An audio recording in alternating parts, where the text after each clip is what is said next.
Is it cool? Is it gross? Is it a little bit of both? Probably.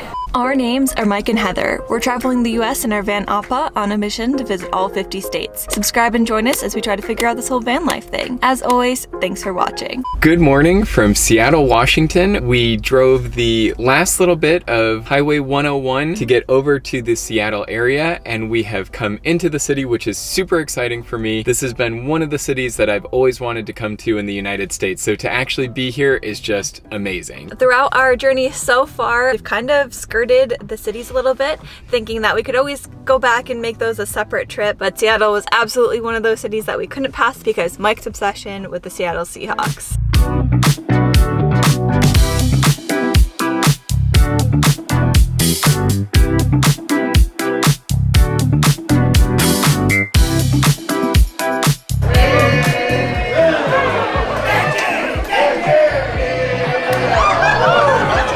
So we have made our way to the Pike's Marketplace, which is Seattle's original market area. It is wild in here. It's a maze. There's flowers, there's food, there's people throwing fish. It's an absolutely wild experience. In order to get away from the hustle and bustle a little bit, we're just on the outside of the marketplace, still technically in it, but we are at a vegan taco spot that I'm very excited to check out. The name of the restaurant we've come to is actually El Borracho. We had chips and salsa come and drinks. We're just waiting on the food, but I ordered a horchata, which is rice milk with vanilla and cinnamon.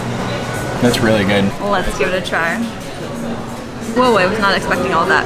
Definitely cinnamony, but very good. Tastes like a Christmas cookie. I went with a spicy potato chipotle taco, as well as kind of like a more traditional taco with just impossible meat in here. Mike and I aren't vegan, but we do try to eat vegetarian most often. We're very excited to dig in and figure out what else we do like plant-based wise. This is supposed to be like a steak substitute, and then this one is a soy rizo, which is like chorizo, but vegan. Okay, we'll try the soy rizo one first.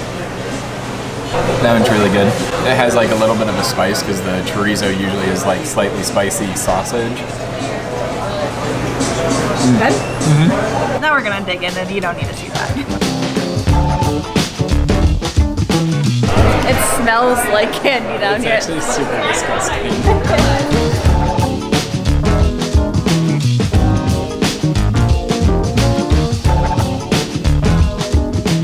This is a famous Seattle site, if you would call it that, but this is Gum Alley. I don't know if that's the official term of it, but basically it was like an art thing where everybody would put gum on the wall and then they power washed it not that long ago and it's just blossomed back. So, is it cool? Is it gross? Is it a little bit of both? Probably. It's really bad. So technically I think this is called Gum Wall, but even though I mistakenly said it's Gum Alley, it's a lot more like that because of just how much more than just a wall it is. We are now on the lookout for another Seattle staple, which is Starbucks, and the first Starbucks ever was down here at Pike's Place Market, so I have no idea where it is.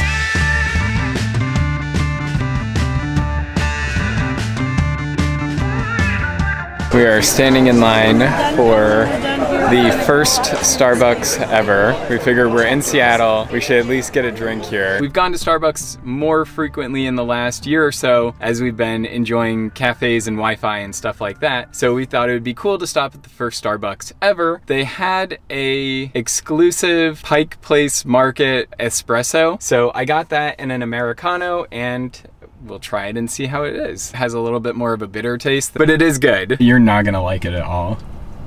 Yeah. I want to like coffee. I like the smell of coffee, but it's just like it's very, very bitter. What is a Starbucks tourist destination without exclusive merch? So we thought this was kind of cool. A tumbler that has cool things. Home of the first Starbucks, Pike Place, Gum Wall. Gum Wall, we just saw that. The fruit, fish, all of it. So we thought that was kind of neat. It had a lot of the motifs. I don't know if you can see it through the bag. I can always take it out. But yeah, kind of cool. Now we're gonna be super swagged out if we ever do go to a Starbucks because we went to the first one. There's the Space Needle. Oh yeah. So we're currently making our way over to the Amazon Go store, and on this street you get a really cool view of the Space Needle. Oh, and there's those Amazon spheres. Ta-da! We are walking towards the Amazon Go store, which I think has just a bunch of RFID sensors, no staff. You just pick the item up and scan it and walk out, and it automatically charges you. Before you can go shopping, you have to download the app because this is how it actually tracks you. So basically there's a bunch of cameras up on the ceiling that once you're in, it'll track you as long as you're associated with your app, and everything that you pick up, it's gonna charge to your account. I don't know if Heather's phone had the most recent update on the app, so we updated it and that's currently installing. I think that'll let us generate the barcode. You scan in with that, and then you're able to just be charged by picking stuff up and walking out with it. Is it gonna work? It worked. Okay, we're good to go. Amazon Go? Oh my God, we're good to Amazon Go. I have no idea what to do now. They even have liquor here. So it seems to be a little grocery store thing. They have a lot of prepared food as well as basic groceries and drinks, but they also have liquor. I'm gonna try this.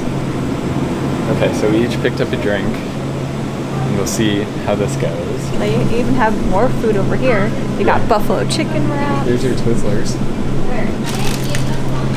I feel like this is so fun. I want to keep shopping. I'm kind of afraid to walk out of the store because it feels like shoplifting, but I think you do just walk out and you pick the things up you want and you leave. It feels so wrong.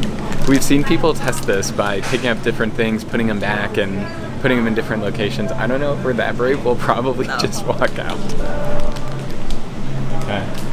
When we're just leaving. I mean, this feels really sketchy. I know. It feels like exactly the opposite of what you're supposed to do. So we literally just walked out.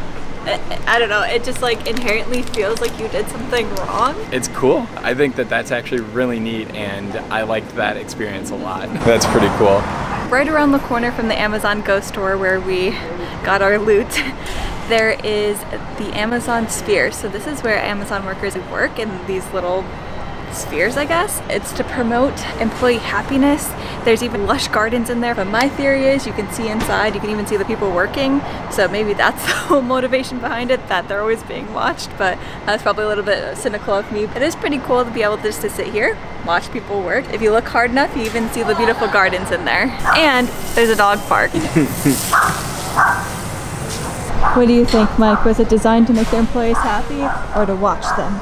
I don't know. I think it's a cool building. I think I would be pretty stoked to work in an office space that's not the usual. So I would be cool with it. I don't know if it's to inspire productivity because of being watched by the public, but I would think it's cool. Now that we're back in the van, curious if I can get my phone out of my pocket to see if I got charged or if we really did walk out with those for free. Well, I haven't been charged yet and the cops aren't coming yet, so I think I'm still in the clear, and all we have to do is just wait for it to send the order through my Amazon account. We're close enough to drive by the Space Needle, and then we've got something a little bit outside of the city to go check out.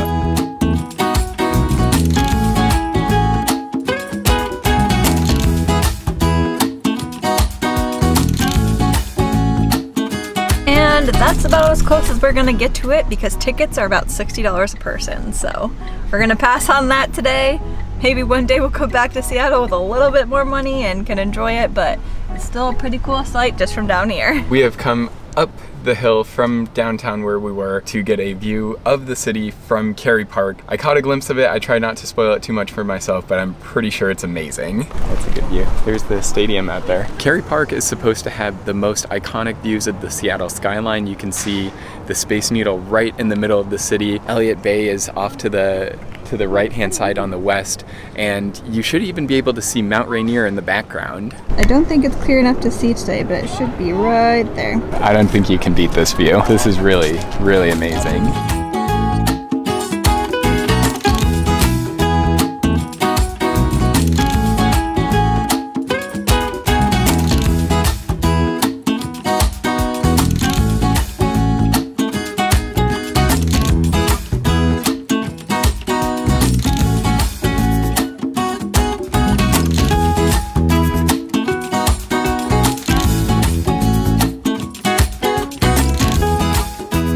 About the Seahawks. I got to get a really awesome sweatshirt with the vintage Hawks logo from the pro shop.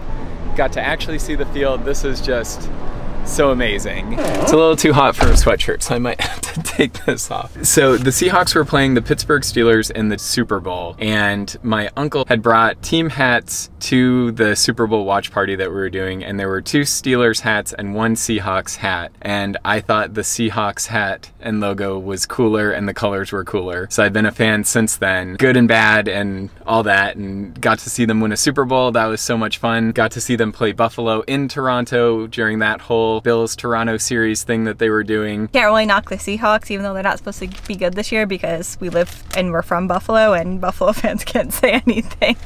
Even though the Bills are probably going to be a good team this year, yeah, they have a history of not being great. So can't really knock Seattle, and obviously can't knock them too much because they're my team. I'm going to take this off because it is super hot and I'm starting to sweat, but after that, we're heading out of Seattle before we head on to our next state, which is Idaho. On a side note, I still haven't been charged for my Amazon purchases yet, so keep you updated. Speak of the devil, I got a notification that they came through. So we got Twizzlers, and our 2 drinks have now just been confirmed to my Amazon account. Quantity 1, quantity 1, quantity 1. So didn't get just mischarged at all, and it was $7.90. So yeah, it worked. I definitely would come back to Seattle for a bunch of reasons, but probably top among them would be to catch a Seahawks game at Lumen Field. That would just be amazing.